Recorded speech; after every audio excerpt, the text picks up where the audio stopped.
Why do most people quit right before things start working? Think about this. How many times have you started something, a goal, a habit, a dream, and then stopped?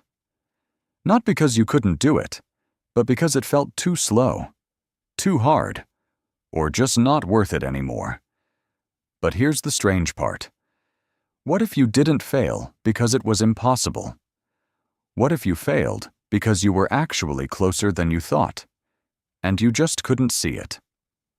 This is why, where we turn simple questions into powerful answers. If you're curious about how things work, make sure to subscribe and follow along. The real problem. Here's the thing. Most people think they give up because they're lazy, or because they lack discipline. But that's not really true. People don't give up because they're weak. They give up because their brain is working exactly how it's designed to work.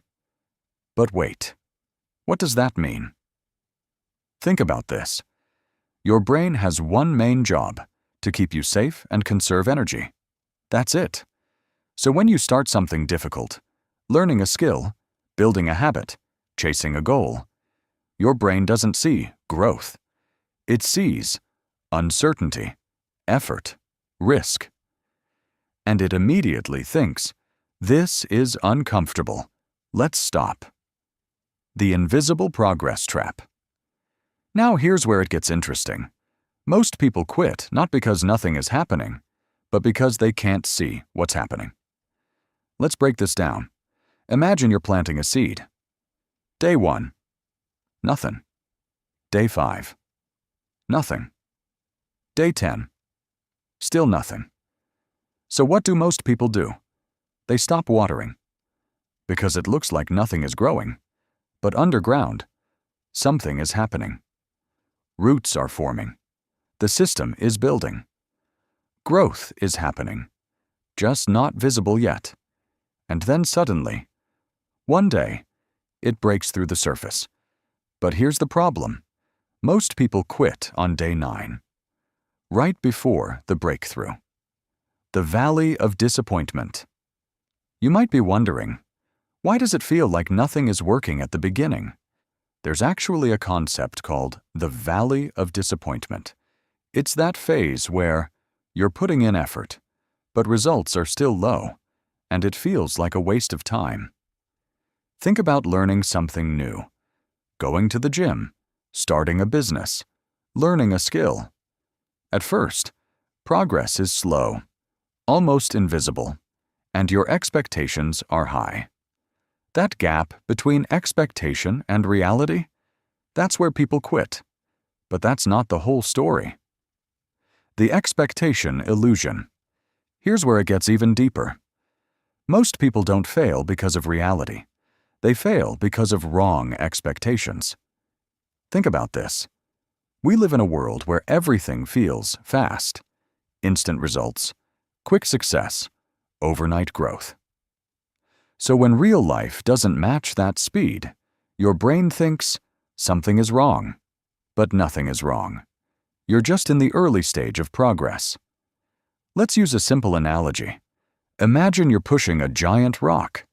At first, it barely moves. It feels impossible. But every push matters, even if you don't see it. Because slowly, momentum is building. And then, suddenly, the rock starts rolling.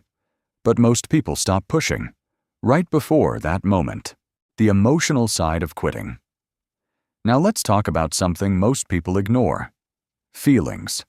Because giving up isn't just logical, it's emotional. Think about this. When things don't work immediately, you start to feel frustration, doubt, insecurity. You start asking yourself, what if I'm not good enough? What if this doesn't work? What if I'm wasting my time?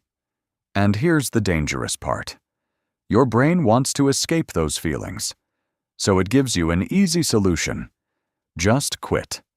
Because quitting removes the pressure, the uncertainty, the discomfort, instant relief. But wait, that relief comes at a cost. The quitting loop. Here's a pattern most people don't notice. You start something. It gets hard. You feel uncomfortable. You quit. You feel relief. And your brain learns quitting equals feeling better. So next time things get hard, your brain pushes you to quit even faster, and the cycle repeats. This is why so many people stay stuck, not because they can't succeed, but because they've trained themselves to stop. What successful people do differently? Now you might be thinking, so what separates people who succeed? Here's the simple truth. They don't avoid difficulty. They expect it. Think about this. Instead of saying, "Why is this so hard?" they say, "Of course it's hard. That means I'm progressing." That small shift changes everything, because now, difficulty is no longer a sign to stop. It's a sign to keep going. The real reason people win. Here's where it all comes together. Success is not about being smarter, not about being more talented. It's about one thing: staying long enough to see results. Because eventually, effort compounds, skills improve, progress becomes visible, but only if you don't quit. Think about this. What if the only difference between success and failure is time?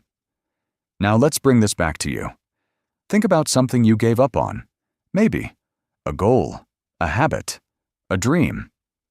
Ask yourself, did you really fail? Or did you just stop too early? Because here's the truth most people don't realize.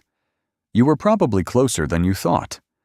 The biggest mistake people make is believing that progress should be visible immediately.